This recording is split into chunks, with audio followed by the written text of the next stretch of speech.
truly wondrous good evening to you, lovers of sports and viewers of MyMedia Prime Television. You're welcome to yet another edition of your beautiful sports program on your #1 sports channel, MyMedia Prime. It's your reference point for sports in Cameroon, Africa, and the world over. This is Thursday, December 2, 2021, the very first edition of the program for the month of December, and a host of items have been put up on the agenda for us to deliberate on. Panelists, men of substance and caliber, the best when it comes to sports consultancy, analysis, and also reports joins us in today's edition of the program. But what makes the menu? We shall, of course, be taking you to the southwest region of Cameroon, where many observers are asking the question, at the new beginning as far as Feka food is concerned in the southwest region, are we still very sure to have a new dawn, even at what it appears to look like a new dawn out there in the southwest region? It's a question observers are going to be giving us answers with reference and facts as far as today's edition of the program is concerned. We shall equally, friends of the television, be paying a very close attention to also activities relating to the Olembe Stadium with December, or better still November 30 deadline given by the Confederation of African Football. What would have explained the before and for back dance? It's certainly questions we shall be answering in today's edition of the program. And also, the Confederation of African Football has endorsed a bilineal organization of the World Cup, what appears to be a detriment, according to observers, of the African Cup of Nations. It's also a question our beautiful consultants will be answering in today's edition of the program. Not to forget, as part of our agenda tonight, we shall be paying attention also to the Super League to be organized in Africa, which is, as far as I'm concerned, a proposal. We have just the best for you this evening, ladies and gentlemen. In our dispensation, he is one of the best, very informed, a consultant. As far as sports is concerned, they refer to him as Mr. Enoako. A special good evening to you, sir. It's an honor to have you body and soul in today's edition of the program. Quite a fine feeling to be with you again. Yes, sir. Thank you so much, Rene. I just got in from Yaoundé just some few minutes ago. Good evening to lovers of sports. Good evening to a very good friend of mine, Menang Nathalie, as well as good evening to the Asobex 94 classmates. Good evening to gentlemen, men like Dumbe Jemia, as well as a very fine brain in the world of sports. That should be Ako something, right? Ayong. Ayong, thank you. Well, not certainly his objective and task, but that of mine as well. Huh? We're sorry for that. Well, also as part of our table tonight, we have a fine sports writer and reporter. He is Ayong Eno Ayong, and he is joining us in today's edition of the program. Sports writer for Municipal Updates newspaper. A special good evening to you, sir. Thank you so much for accepting our invitation to be with us in today's edition of the program Prime Sports on MyMedia Prime Television. Thank you so much, Isah, Rene. It's my pleasure being here, and I'm so pleased to be here, and I hope the program will be so great and interesting one. Of course, hopefully the program would be great and quite an interesting one. Ladies and gentlemen, they refer to him as Mola out there in the southwest region. He is Teke Jemia, a fine sports brain, a young one, fresh of course in our dispensation. He joins us body and soul in today's edition of the program. A special good evening to you, sir, and thank you so much for accepting the invitation to be with us in today's edition of the program Prime Sports. Yeah, good evening, Rene. Good evening to Enoako, and good evening to Ayong, and good evening to the televiewers out there. Your panelist for tonight, ladies and gentlemen, once more we welcome you to this very special edition of the program Prime Sports on MyMedia Prime Television. Just in case you're tuning in, you've not missed a morsel. We, of course, are launching what is on our table, and we shall be looking at what is happening at the helm of Feka Foot in the southwest region, with new officials already seemingly in a state of controversy. And the question is, what is the way forward? Are the new officials very serious? And the question we are asking, are they ready for the new activities Feka Foot Southwest region is concerned? We shall of course be starting with you, Mr. Eno Ako. You've been closely observing and following the activities of Feka Foot Southwest region. What explains these rumors? We are yet to independently verify and ascertain. As far as they're concerned, we get information that there is seemingly a division amongst what is referred to amongst the media landscape as the New Dawn? Well, Rene, I'm not surprised. You know, whenever Nsungkikang Jr. is a young guy, he just got to the helm of the federation, and I understand that Mr. Ndive actually had 15 votes during the electoral process, meaning that he definitely canvassed a lot of supporters. That should not be undermined. So definitely there should be something like a backlash coming from that section that was managed before by Mr. Ndive. So on that perspective, I think that what I expect from Nsungkikang Jr. is to be steadfast. That's the first thing I'm expecting from him. And to ensure that the strategies which he has in mind, which as a result of that he was voted into office, he should keep it up. Because what is for sure, a lot of people are going to come in to destabilize his mandate. But he is a leader. He has been given the mandate. So he definitely has to prove to us that he has the capacity to manage. You know, when you are managing a federation, you are not managing people that you like. You're definitely managing a team of individuals with different vision. Consequently, you should have the capacity to pull these people towards a vision which is successful. Reactions thereof, one of the finest sport brains we have in the country in this particular dispensation.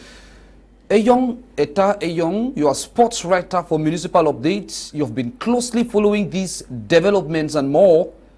Would you endorse the argument that many platforms are seemingly portraying that he's one of the leaders who've been given the position of responsibility with very little knowledge and, you know, competence in management as far as football is concerned? Yeah, that's quite true. When you talk of competence in football, I would say he has little knowledge about it, because if you look at where he took on over Nsungkikang Sport Academy, from where they were at the Elite 1, coming down to the Elite 2 and now the Regional League, and now giving the helm to control the Southwest Fecafoot is not that easy, because he has to learn. I think he should go closer to Mr. Ndive Thomas, who has been there for long. He should learn from him and not just shift away from him, or rather he has delegates, he has other people with him there, like Isah, who has been there for a long time. So if he wants to rule this, he wants to rule for this 4th term successfully, he has to learn from the experience of these great gentlemen who have been in this football business for quite a long time, because it's not easy. Rather than you sidelining yourself from them, is that you going closer to them to getting the knowledge, and also to see that you have a 4 years successful in the Southwest Fecafoot. Well, of course, hopefully that helps the understanding and puts us right in the frame of mind for us to be able to understand how all the polemics get to play there.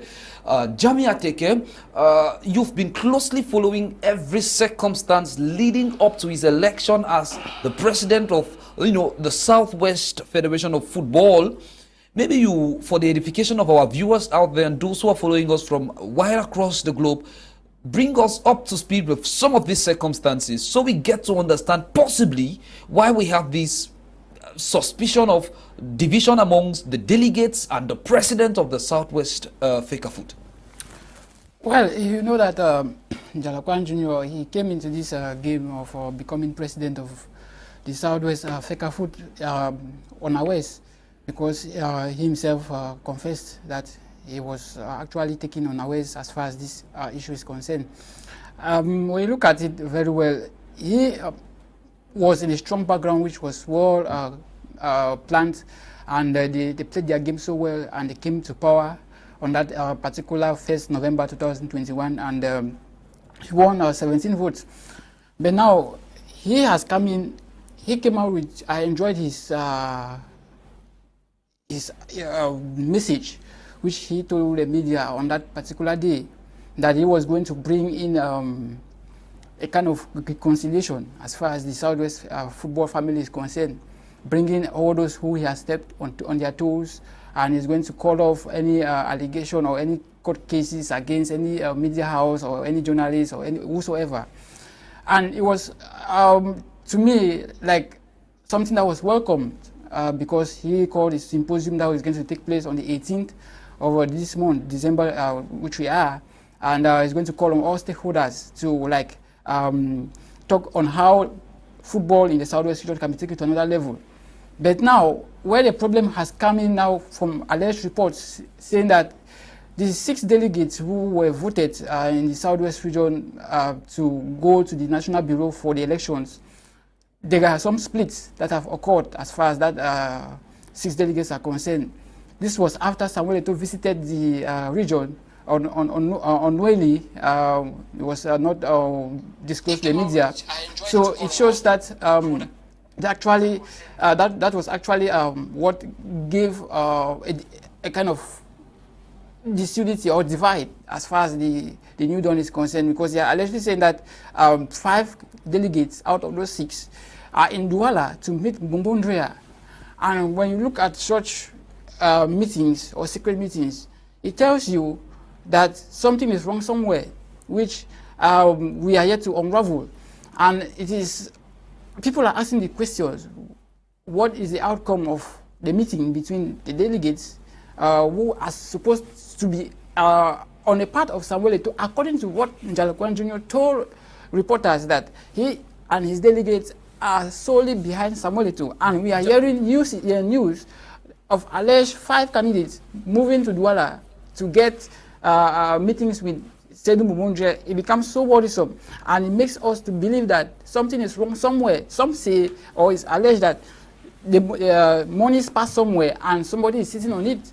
So those are the things that we are trying to investigate. But I think Nsungkikang Jr. has the duty, as the leader of the Southwest football. He has been given the mandate which he wanted. He has said he is going to organize a symposium where everybody will be on board, even the governors, the former presidents, secretary generals of the Southwest League are going to be involved. I think that that is supposed to be what he should be thinking of, taking Southwest football to another level, because whatsoever the outcome may be on the 11th of December, that whether Bombondrea, Juice Onana or Samuel Eto'o climbs in the pulpit to rule Cameroon football for the next 4 years, what we need is that Southwest football should have an identity which it has always been having. Southwest football should have an identity which it has always been having, but we have a team of new leaders at the level of Fecafoot Southwest region, and at this particular minute there is seemingly a division amongst these leaders who at one point in time referred to themselves as the New Dawn. When we consider these divisions, what is the way forward for Southwest football? Just 1 morning to par, the present executive are already in split. That means keeping the president alone. I'm talking of the 6 representatives that will go to Yaoundé to vote on the 11th of December. If 5 out of the 6 are already shifting away from the president himself, shows that there's a serious problem in hand. Remember, before the 1st of November, where the regional election took place, they all planned on their action. They all had their plan of action in hand, that this is what is going to happen. And after the election, if you succeed on the 1st of November, these are the people who go to Yaoundé to do the election, to vote. And it went successfully, and somewhere along the line, something is going on wrong.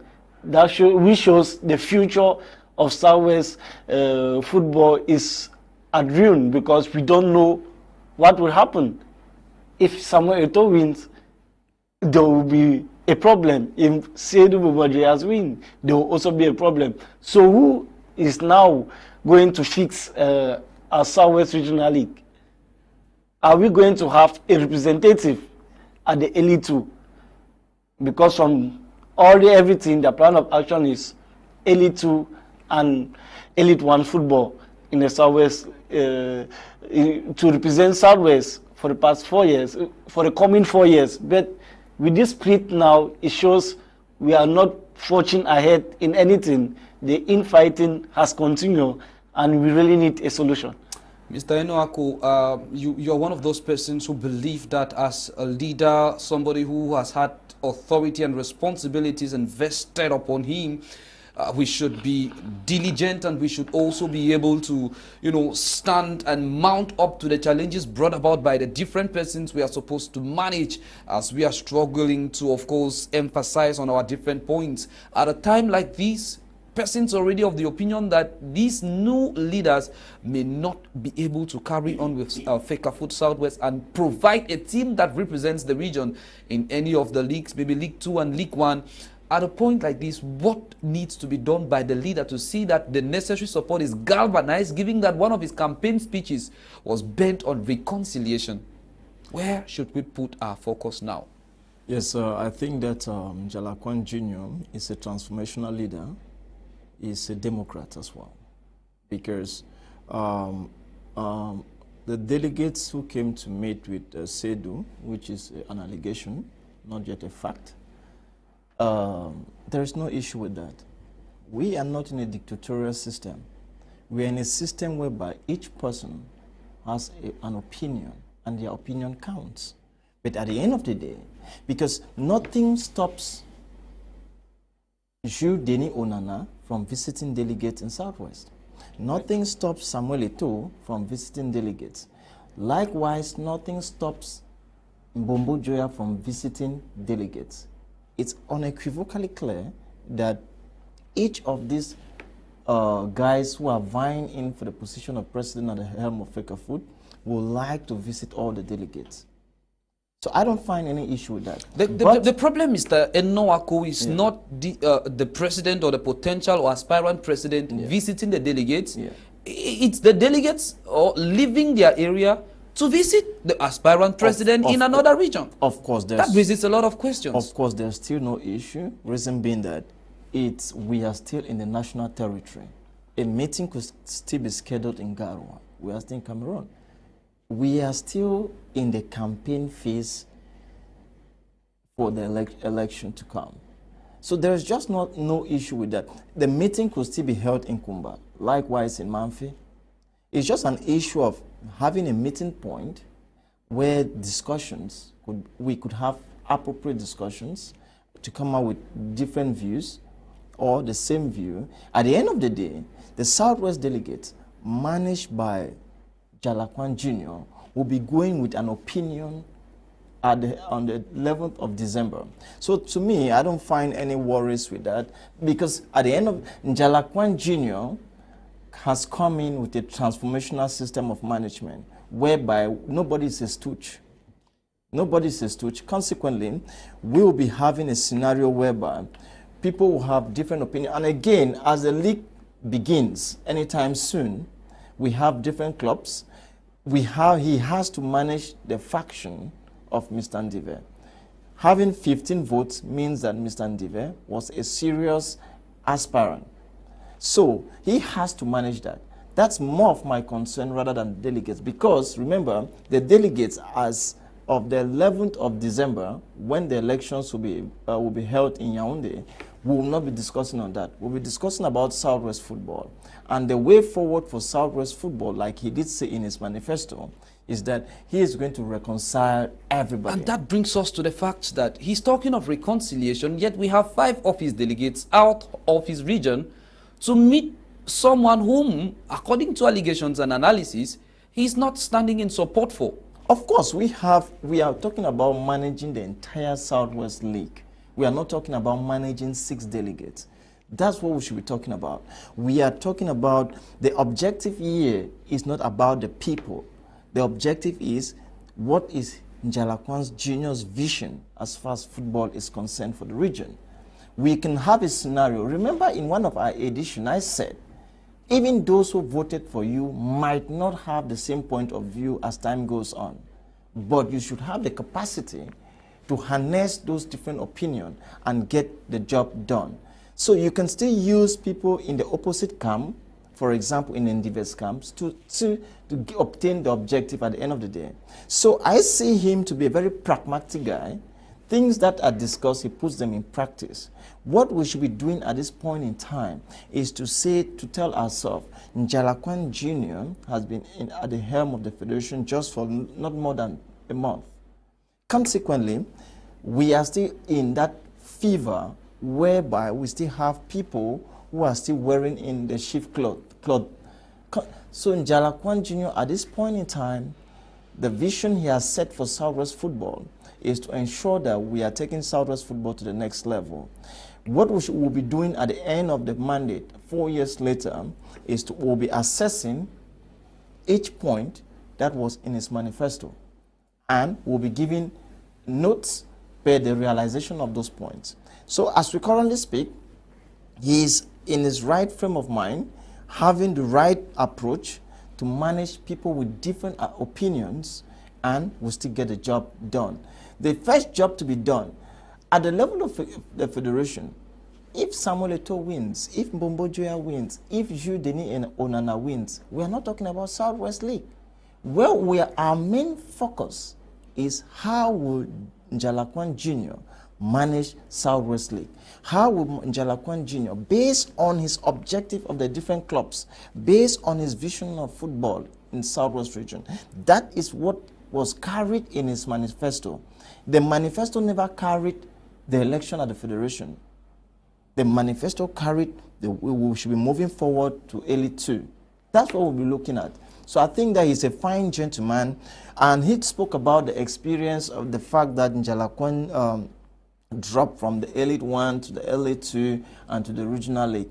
Of course, even clubs like Kanong had dropped. We're talking about Union Sportif of Douala, which is one of the legendary clubs in the country, has just dropped to Elite 2. So it's not only limited to Njalakwan Jr. of a club going down to the inferior division. Some years ago, even Tone Kalara Club went down to the Elite 2. We saw clubs like Racine Football Club of Bafoussam that even went down to the Regional League, and I think they are back.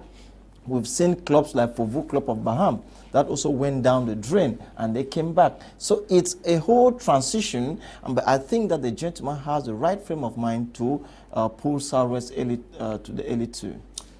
The gentleman has the right frame of mind to pull Southwest Elite 2. The necessary position they need to be. For you who is just tuning in, you're on to Prime Sports, on your #1 sports and entertainment, as well as other aspects of station. And you've not really missed much, but we are still looking at what is making news as far as sports is concerned in the country of the green, the red, and the yellow. Not to forget the Golden Star. We navigate on to our next talking point. November 30 was the deadline given by the Confederation of African Football for Cameroon's sports authorities to deliver the much-awaited, anticipated, and talked about Olembe Stadium. But interestingly, there was a convocation, as we spoke in the last edition of the program, where the Minister of Sports and Physical Education, Professor Narcisse Mulekomi, was part of a delegation led by the Minister Delegate at the Presidency, or the Secretary General at the Presidency in charge of defense, Ferdinand Gongo, to see heads of the Confederation of African Football in connection with the statement made by the Confederation out there in Cairo, Egypt. And according to what we are yet to confirm from credible sources, it appeared it was a deliberate attempt to see some persons occupy particular positions in the country as far as FECA food is concerned. We are going to be looking at that, but first things first, Mr. Enoako, you told us you are just from Yaoundé visiting Olembe Stadium, and according to the president of the Confederation of African Football, Cameroon and Olembe is 99% ready to welcome the opening ceremony of the Africa Cup of Nations to be hosted in Cameroon in a couple of days' time. Tell us your observations and your findings in your visit yesterday and possibly today out there in Olembe. Yes, actually I did visit Olembe yesterday, very late at night. And what is factual is that Cameroon, we have already we did not respect the deadline that was initially given some few days ago. That's a fact. And the second fact is that we might still not respect the next deadline that has been given by CAF. And why are we not going to respect the deadline? It's factual that Cameroon, we will not be ready as prescribed by the contractual agreement with CAF, will definitely not be ready. But the stadium is in a capacity whereby we can still host games. So I want us to understand. No, well, let's get the polemics here. We might not be ready, I mean, with the next deadline given by CAF. Yes. But the stadium is in a capacity to host the game. Let's understand that. Yeah. The stadium is in the capacity where we can organize the games in this context that CAF might not want Africa to be shamed. Consequently, CAF is going to approve Olembe in the days ahead because there is an integrity to manage. If CAF decides to put a sideline Olembe, it's going to be a catastrophe for Africa. It definitely means CAF itself they didn't do their assignment. So at this point in time, we are in a scenario whereby, though Olembe is not yet ready based on the contractual terms, but Olembe is going to be approved in the days ahead by CAF. And games will be played in Yaoundé. But what my advice for the states is, the things where we aren't ready, we shouldn't be in a hurry. We shouldn't be in a hurry because it might cause further catastrophe for the nation in the years ahead if we have to rush things. So all those other aspects which I saw yesterday, I think that we should take our time. Remember, Isah, that when the whole issue of the construction of the stadiums started, we took the option of construction of these of the different platforms abroad. They call them prefabricated. All those platforms were constructed abroad and imported because at the time the objective was for us to meet the deadline in 2019. Unfortunately, we never met the deadline. It therefore means in terms of manpower, Cameroon actually lost a lot. In terms of economic benefits, we actually lost a lot. In terms of recruitment of labor, we actually lost a lot. But as we speak, there are about 500 unskilled workers on site struggling to do finishing touches. But irrespective of the number of personnel you get in today, you might not meet some prerequisites. Because we are talking about a gigantic investment and structure. There are norms in order to execute some activities. Consequently, you cannot violate some certain norms because you want to achieve a certain objective. So, no matter the number of persons we have on site, there are things that you might not rush. You have to respect the rules, the regulations, the norms, per the standards. Reasons why there are some aspects whereby we won't be ready. But games will be played in Olembe because on a diplomatic perspective, CAF won't want Olembe to be undermined. And CAF not validating Olembe, it's also undermining the performance and the control system put in place by CAF. When you look at the entrance of Olembe, you find that even the lighting system that is at the entrance, some are working effectively, some aren't, which I think that is an easy thing for those concerned to ensure that that's working effectively.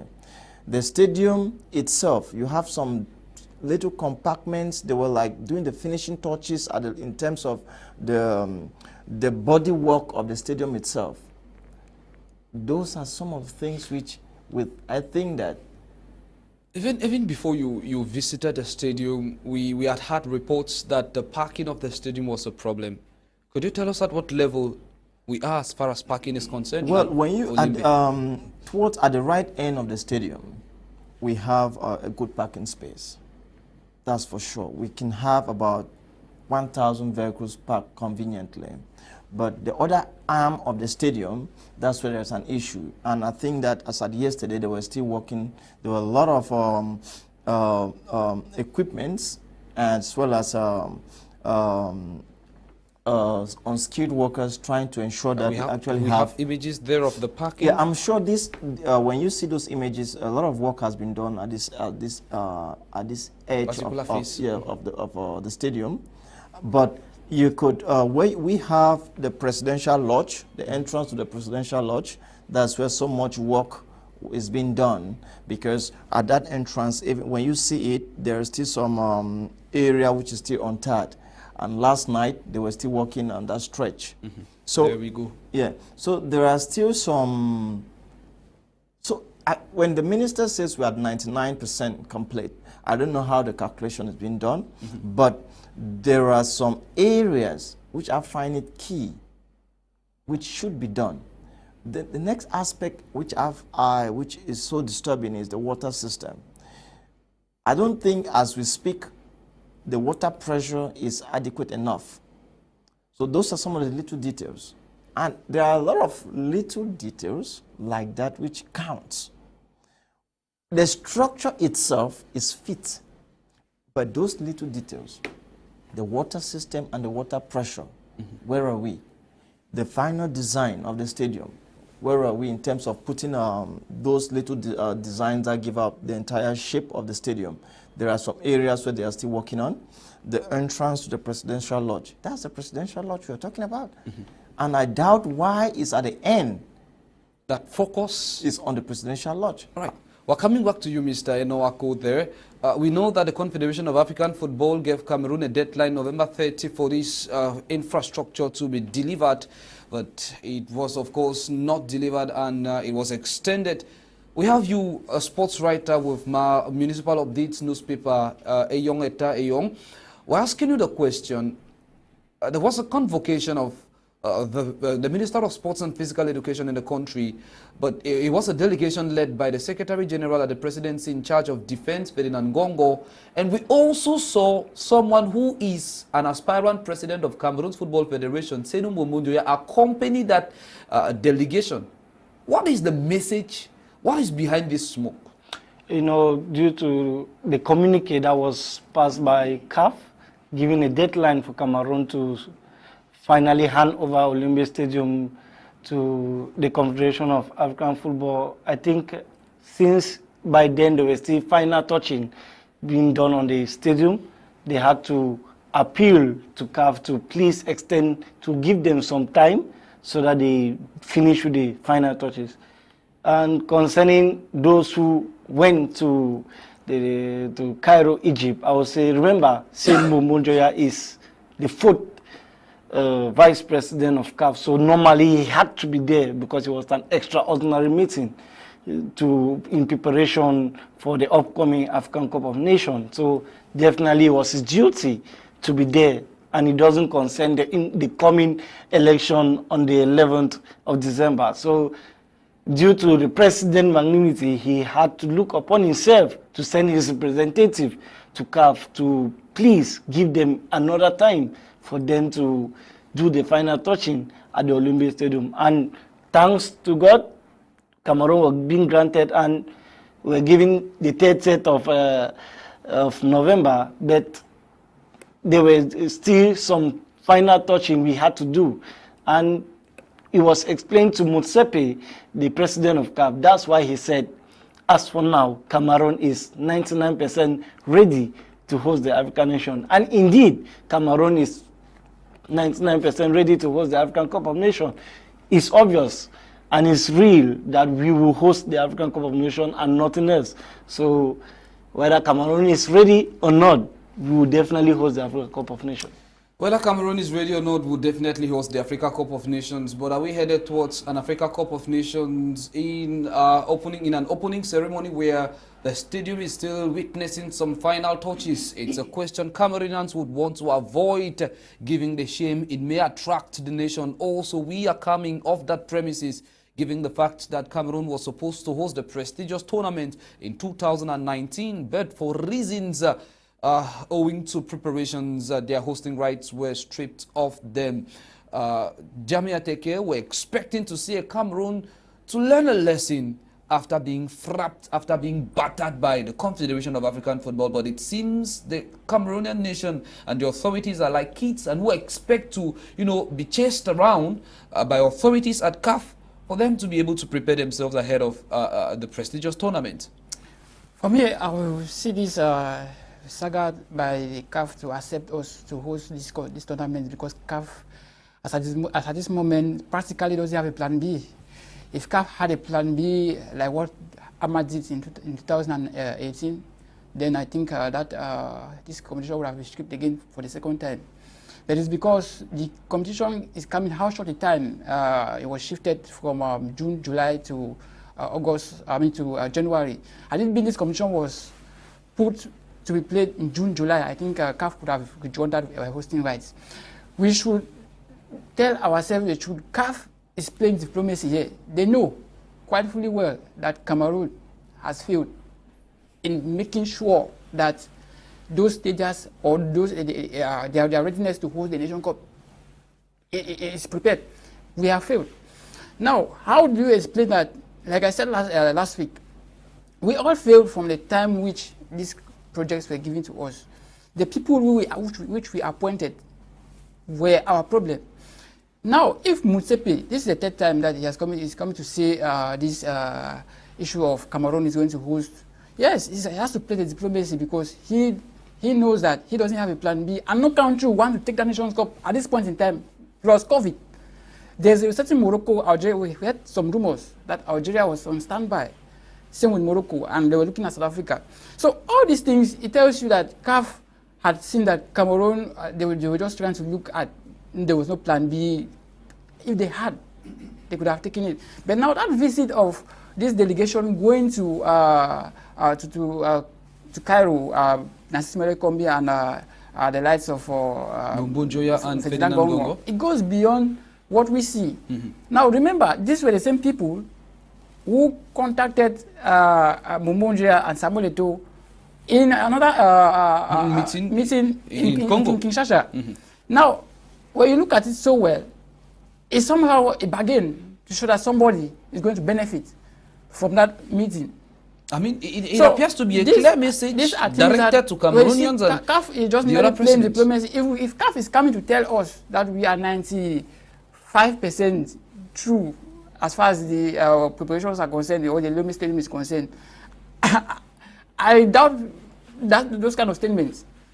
Because when you look at it, it tells you that of a guy whom he came when he heard the controversy over Cameroon Malawi played at the Olympic Stadium, and media reports say that that stadium was not complete because of the images he received, and he tiptoed into Cameroon when he was, I think, in Nigeria, came out and saw things for himself, and he saw that the stadium was not actually prepared, and he made that same statement that Cameroon will still host. It tells you that something is behind the pipeline that goes beyond just giving us that right to host the AFCON. There is something which somebody will have to benefit, maybe sometime, maybe sometime in the future. And so I think that that's why when I said some time ago in another platform that if Cameroon is being given this opportunity again to host this tournament, is by favor. CAF is just merely favoring us that we have, at least, even though the people who have been put to manage these infrastructures have failed us, but the monies that we have spent is a lot of money that we should not lose it if that voting right or that hosting rights is taken away from us. We should not lose such monies. So that is why we're getting the impression that if Cameroon is hosting the Total Energies Africa Cup of Nations, it's as a result of some degree of mercy accorded the nation by the Confederation of African Football, putting into consideration the amount of money they've invested since 2015, since 2013, and since even when they got the information that they would be the host. This is a tournament that we were supposed to host in 2019, and that stadium was supposed to be completed in November 18, 2018, when in Ghana, during the African Women's Championship, Ahmad and CAF executive openly told us that we have been stripped off. Now, that again was a mistake that Ahmad made diplomatically by saying that we were stripped. But when the president of the head of the Republic came out on the 31st of December saying that it was a shift, That was where Ahmad started adjusting his diplomatic works, that he was not going to make such a mistake again. This is the same mistake that Musepe would not want to make, that Ahmad made. That's why Musepe is saying that, continually saying that Cameroon will host, because he don't want to make that same mistake that Ahmad made. So when you look at it very well, it tells you that CAF is looking for a way to like play the kind of cat and mouse game to see that Cameroon hosts a commission by not losing what they have invested as far as this commission is concerned. It appears to be a point a young Eta would plead to negate, and he's clearly nodding his head. I want to find out from you, when we see gestures like this, one has the impression that maybe something more is happening. You could bring us up to speed. You know, when the Teke Jumia is saying, talking about someone having interest or someone who benefit from something, it surprised me, because I asked myself who will benefit, because he made mention of Mumunjoya going to Cairo, Egypt with Minister of State Fernangongo and our Minister of Sport, Professor Nasimo Kombi. I asked myself, is Mumunjoya not supposed to be in Cairo, Egypt? He is the fourth vice president of CAF, so he definitely has to be there. No matter what, he has to be there, even though he is running for the president of FECAFOOT. He still has a position at the CAF. Mr. Enowako, what will be your stand on this particular subject? Observers of the opinion that Mumunjoya being part of that delegation to Cairo, Egypt, is a clear message from the Confederation of African Football, who seemingly would occupy the top job in Cameroon as far as football is concerned. Your stand on that? Yes, Rene, what is factual is that we are going to host, and I can guarantee you that Cameroon is going to host one of the best African Nations Cup. One of the best? Yes. Why would you say one of the best? Why would I say so? When you look at the African Nations Cup that was hosted by Burkina Faso, how many stadiums did Burkina Faso, how many they had proposed to CAF? They had, I think, 4 stadiums. You had one in Bobo-Dioulasso. You had one in Ouagadougou. I think 2 other states. They had, I think, about 4 stadiums. How many did Equatorial Guinea and Gabon put on the table? Now look at hosting. I want to understand. Hosting the best, is it as a result of the number of stadiums put at the disposal of the tournament, or maybe the fans, the fanfare, and the camaraderie that accompanies the event? When you look at Cameroon, I also want to pinpoint some key aspects, some success stories. Look at the Women's African Nations Cup that was hosted. I was in Limbe when Nigeria played. We all saw the fanfare that came with it. Look at the Shan. I watched the game in Limbe. I watched the games in Japoma. We all saw how successful the Shan organized by Cameroon was one of the best organized this far by CAF.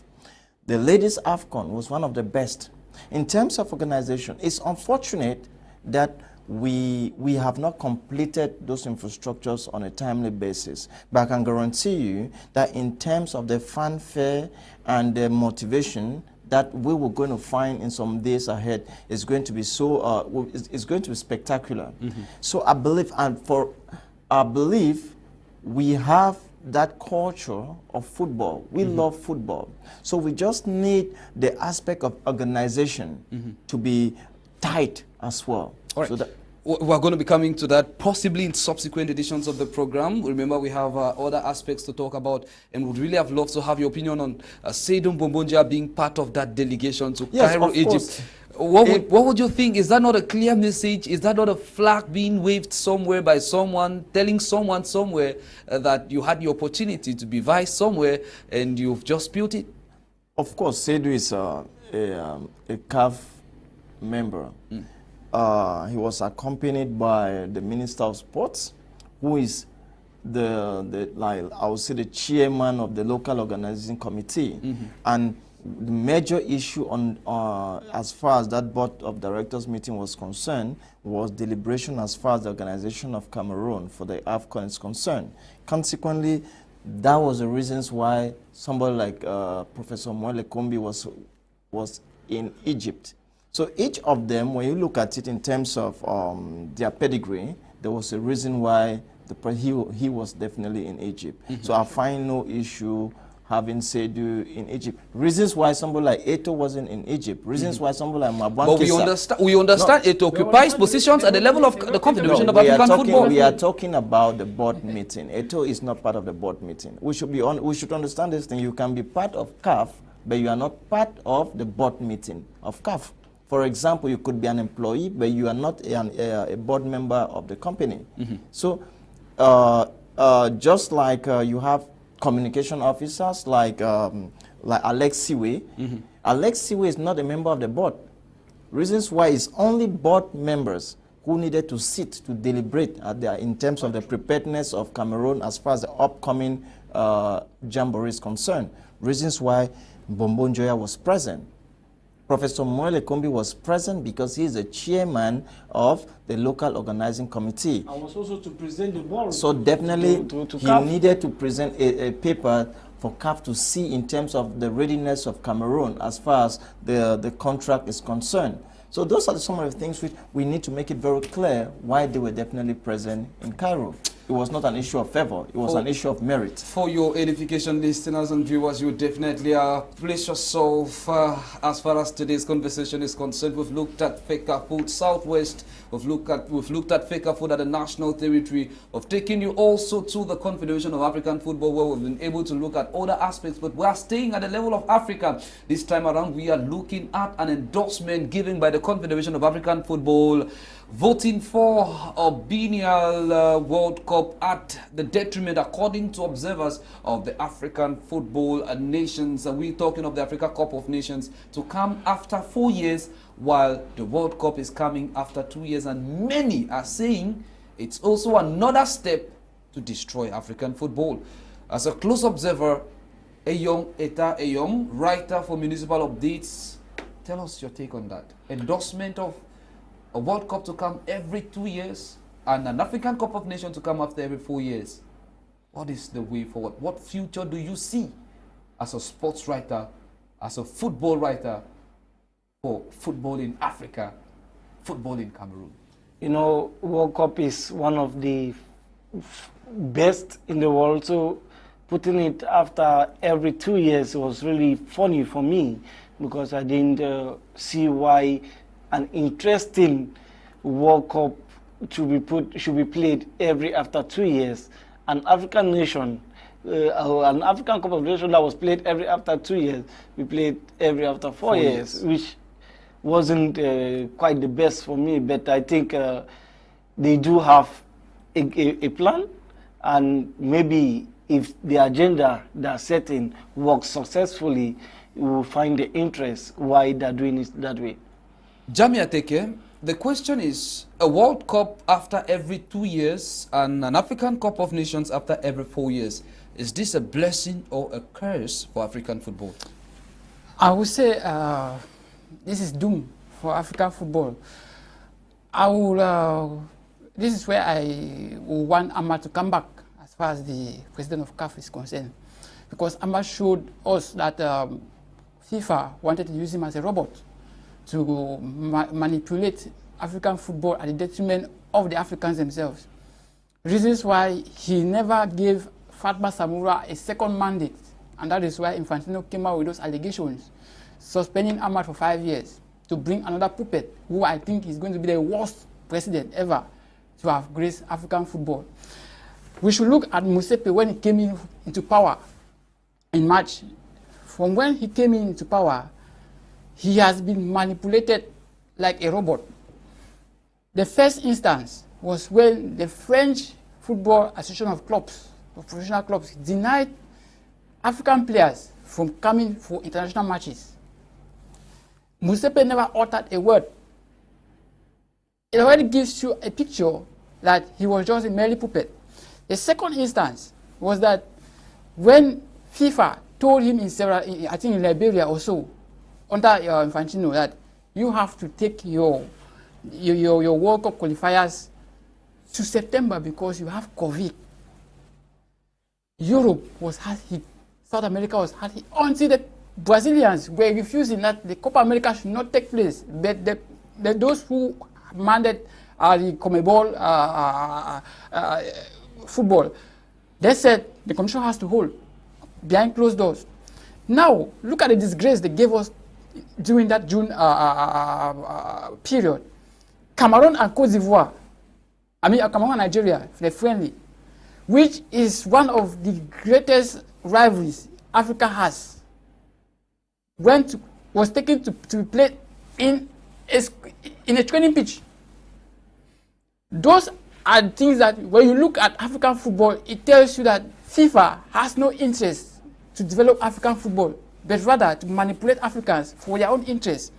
Now, I was so shocked that in an extraordinary meeting in Morocco on July 16, 2021, when Musepe Ombole said he was going to endorse this World Cup after 2 years, I thought he was mad. But he finally told me that he's really mad when he endorsed it.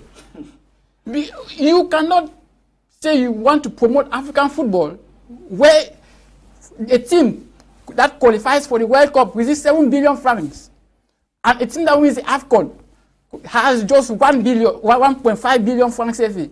And you tell me that you want to take the AFCON after 4 years and you bring the World Cup after 2 years. That is doomed for African football. That is why I am saying that Africans themselves are foolish. Reasons why they are being used by FIFA or whoever as robots, where everything they say, they are always succumb, Mr. President.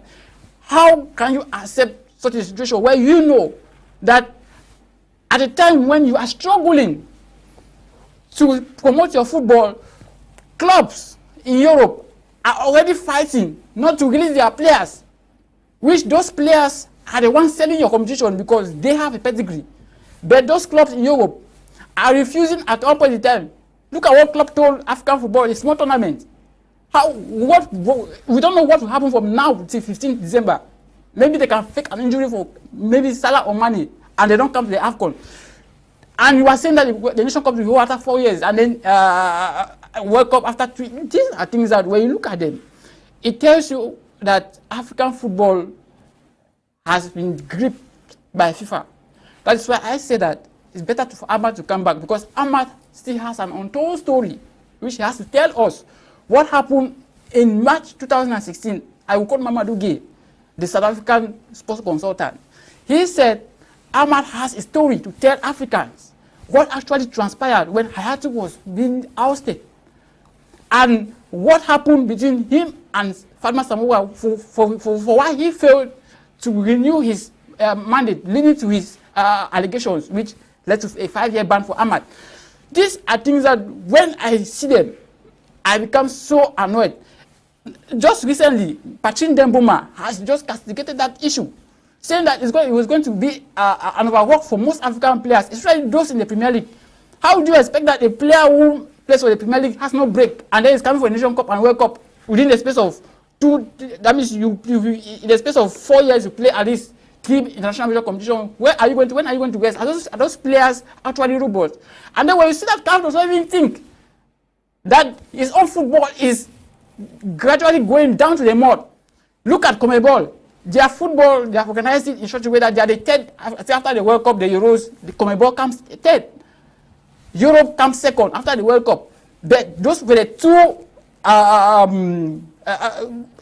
continental bodies who refused this idea because they think it was not going to work for how to manage the international calendar. So I think that CAF still has something. CAF is crazy. All right. Strong reactions there from Teke Jemia, writer, football writer with My Soccer 24. Mr. Enoako, we have a very dicey situation we are dealing with, and the interesting question we have is, it looks like a curse to African football. But then, as a development expert, the question we're asking you is, when we talk of the development of African football, what do we mean? Let's continue by understanding the polemics surrounding the development of African football so we can better place ourselves and would now know whether it's all about the frequency of, the occurrence of the Africa Cup of Nations, or maybe it's the participation of African teams in the World Cup and some other aspects we may not know. As a development expert, what is your understanding and what would it mean for one to say that African football is developed? Yes, I want to give a very global analysis on the situation because you know, there is always a need of a change. There is transition as far as sports is concerned. Reasons why, when you look at football, today we have, in terms of the referees, we have the video assistant referee, which was not existing before. A lot of people castigated that approach, but today we have discovered that it has a place in football. In terms of the number of teams, the World Cup started with 4 clubs, with 4 teams, but today we are talking about 32 nations. It therefore means there is also there has been a development in that aspect as well. We look at, in terms of the laws of the game, in 1990, after the 1990, laws were changed, whereby players cannot send the ball to the goalkeeper and he gets it with the hand. Laws were also updated. Amended. So when you look at football, progressively, there has been changes. There have been changes ongoing, and a change will never stop. Now, even in Africa, where Ahmad came, he also proposed that we should change from 16 teams to 24 playing nations. That's also a change that came in. And you see that Cameroon was even asked to increase the number of capacity in terms of the capacity of the stadiums. That's a change. A change will definitely come. Reasons why I'm not worried with the fact that they are asking for the World Cup to be played after 2 years. I'm not worried about that. The only thing I'm concerned is, how do we adapt the 2 years philosophy? That's what I'm looking at. Is the philosophy going to disturb the African pedigree in terms of the AFCON? Now, when we look at football development, this is another aspect of my analysis. Football development is not limited to the AFCON. Football development is about bringing the young talent, growing talent. You need to have an incubator of talent. From the juniors, reasons why you have the junior AFCON, reasons why you have the under-17, reasons why you have the under-15. That is what they call development of football. Another aspect of development of football is women football, reasons why we have the female AFCON. We have other aspects of the game which we think make up what we call football development. We also look at our infrastructures that accompany the development of football. We also look today, we're talking about football and education. In the yesteryears, most of our elder brothers they play football without studying. But today, we are talking about developing talent. It therefore means we are braving education alongside sports, football. That's what we call football development. Reasons why we talk about, we also have institutions. Reasons why in Cameroon we created an AFUT to manage the development of football. Those are the different aspects of development of football. It's not only limited to AFCON. AFCON is just a 3 weeks jamboree to cream what we have been doing. So if we say we have to move AFCON to 4 years, the issue is, what's going to be the impact? What have we assessed the impact? So in terms football development is not, it doesn't depend on the frequency of the AFCON. Because remember, Rene, a disaster can even occur that will prohibit AFCON. A disaster can occur that will prohibit the World Cup. For example, during the First and Second World War, during the Second World War, there was no World Cup. There wasn't World Cup because there was an event that occurred. Consequently, the tournament was suspended. So it's not about, but today we are still talking about World Cup. Remember, even though it's an idea, it has not yet been voted.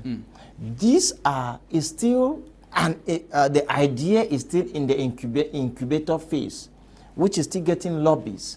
Now, if Musepe, as an individual, the president of CAF, has endorsed it, maybe he's endorsing based on his vision. But I can tell you, whenever there is a change, people find it so difficult to adapt to change.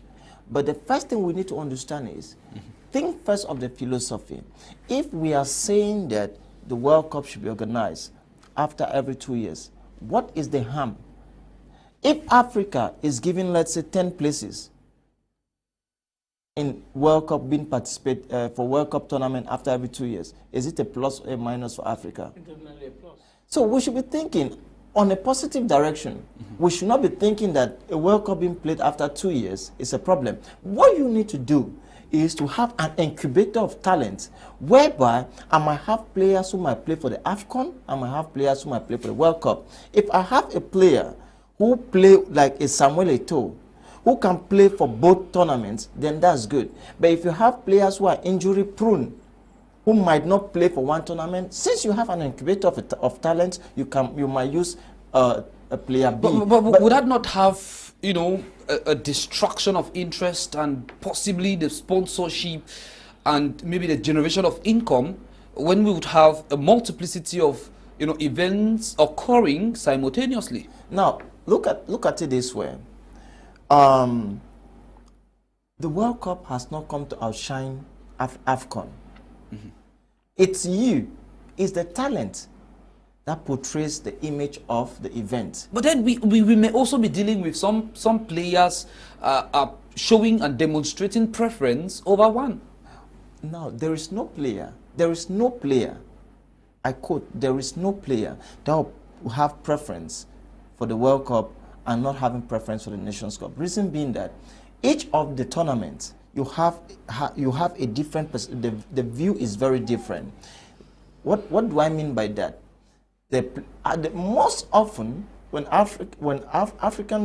we go for the World Cup, we are limited in scope by thinking that we might be eliminated at the quarterfinals or at the semifinals. But when we go for the AFCON, we go in with the idea that we might win the trophy. So, reasons why somebody like Samuel Eto'o has won AFCON trophies, but has never won the World Cup. So, if players by their nature wants to play more games, players by their nature wants to win more trophies, but players, even when you watch the elite ones and the Premier League as well as the others, you discover that players are substituted at the 90th minute, they feel unhappy. They still feel unsatisfied because players, they have that natural zeal of playing many more games. So, coming back to my point of view, the World Cup has not come to outshine the Nations Cup. Likewise, the Nations Cup has not come to outshine the World Cup. But what we need to do, we need to have a handful of players for which we can count on. I want to take you back memory lane in 2002. On the left flank, we had Atuba Timothy. We had Bill Chato. We had Womelen Pierre. That was an incubator of talent. It means we could use Womelen Pierre.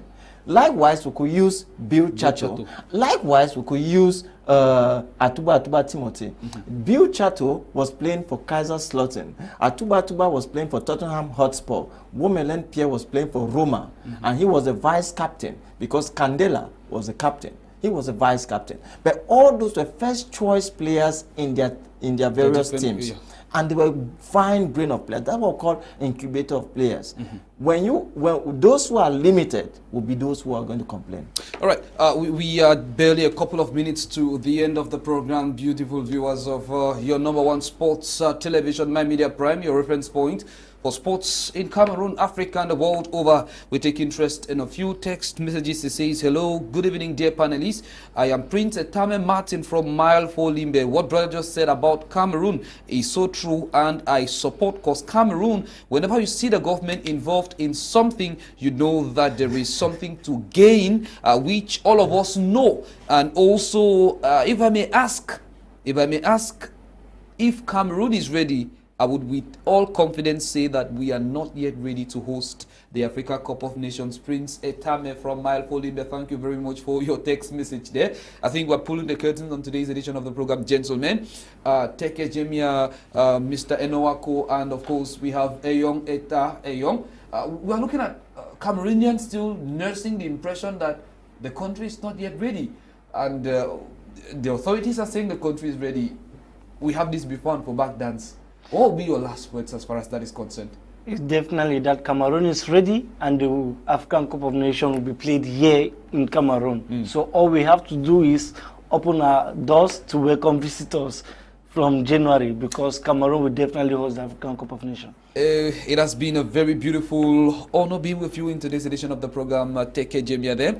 Your last words, either on Fecafoot Southwest, either on, of course, CAF's outing, endorsing a World Cup to be played after every 2 years. What some are asking themselves the question, could it be a blessing or a curse? What would be your last comments as far as today's edition of the program is concerned? I still stand on my words. This is a case. First, they are endorsing the Super League. We cannot even, the monies clubs spend for a season, for Champions League or Confederations Cup, is far, far above what they receive. And you are going to create a Super League. Ali has never bought a player for $10 million. But as a Super League is about to start, or is on a pipeline, each club is supposed to put $20 million. Look, we should say these things when we look at Africa's leaders need to understand that football minds, they do not have cotton in their brains. They should stop fooling us. But I would say that at this point in time, we as Africans have to stop being manipulated by this so-called FIFA. We should look at if we want to develop our football, it is us, not FIFA. FIFA is saying that they want to give us $1 billion to develop African football. I'll tell you, it will never work. We are the ones who have to develop our football. Nobody has to develop our football for us. Africa has the mantle to develop its football. So that is my final word. JC Art, a question for you, Mr. Enoako, has very much appreciated your interjections here and is asking you, how sure are you Olimbe would be delivered within the requisite time? Of course, Olimbe will not be delivered based on contractual terms. But Olimbe will be approved based on the vision. So we are not headed towards an Olimbe Stadium delivered, but we're headed towards, an Olimbe Stadium approved. So it's a matter of approval and not deliverance. Perfect. Clarifications there from one of the finest brains, ladies and gentlemen, when it comes to sports consultancy in Cameroon, Africa, and the world over. He is Mr. Enoako, and he joined us body and soul in today's edition of the program. It has been a success thanks to your contributions, thanks to your messages, as well as thanks for your viewership. Beautiful friends of the television. As we plan to take leave of you, remember in today's edition of the program, we sat and talked about the build-up to the elections at the helm of the top job in Cameroon's Football Federation with Seydou Mbombonjoya and Samuel Etopi's former Indomitable Lion striker taking the battle down the wire. And also we looked at what is obtaining at the level of the Southwest Fecafoot with what some refer to as a division that seemingly is not in line with the promises of the current president and stakeholders as far as Fecafoot Southwest is concerned. We also took you out of Cameroon and into the continent of Africa, where focus and spotlight was put on CAF validating and voting for a World Cup to be played after every 2 years. And many believe, according to Teke, it's a decision that is not very friendly coming from the Confederation of African Football. Eyong was also here, and from all of us, it's a special good evening to you all. Enjoy your December, enjoy your time, and keep viewing your fine station. For presentation, my name was Bishop Rene Isah. Stay with us.